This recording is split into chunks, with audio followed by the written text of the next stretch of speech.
Hi, my name's Beth Duder and I'm head of the Year Out, the Gap Year programme at Youth for Christ, and I'm going to talk to you about comparison. Theodore Roosevelt said, "Comparison is the thief of joy." How many times have we ordered a delicious meal only for it to arrive at the table and for us to experience food envy? Do we enjoy the taste of our meal as much when we're so focused on the plates of those around us? This may be a flippant analogy, but I think it's one that demonstrates my point. As a woman and as a leader, I've spent so long looking at the plates around me while forgetting to savour what's on my own. So how do we challenge this culture of comparison? Top tip 1, reposition your perception.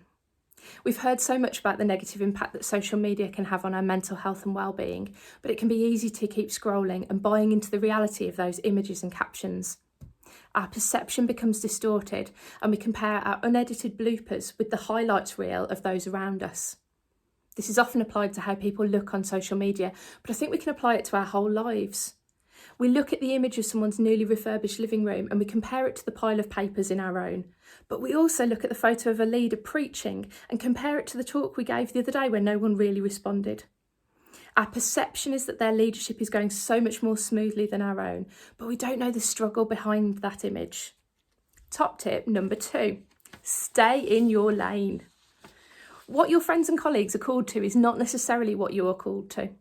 If a goldfish spends its life considering its success by its ability to ride a bicycle, it will only ever believe itself to be a failure. I'm not called into graphic design. You do not want to see me lead worship. But if I compare myself to Becky, my graphic designer friend who creates beautiful images, or to Gemma, my friend who leads worship and points people towards Jesus through that, I'd be a failure.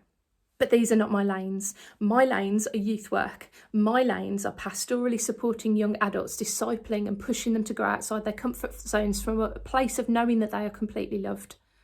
Those are my lanes, and when I'm in my lane, concentrating on where I'm called to be by God, there's not as much opportunity for me to compare myself to the standards that God never intended me to focus on.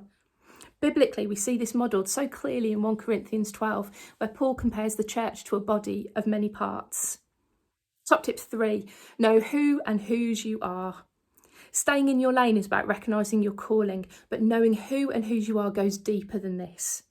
If we as leaders can be so deeply rooted in our identity as defined and created by God, then we won't feel the need to compare ourselves to other leaders.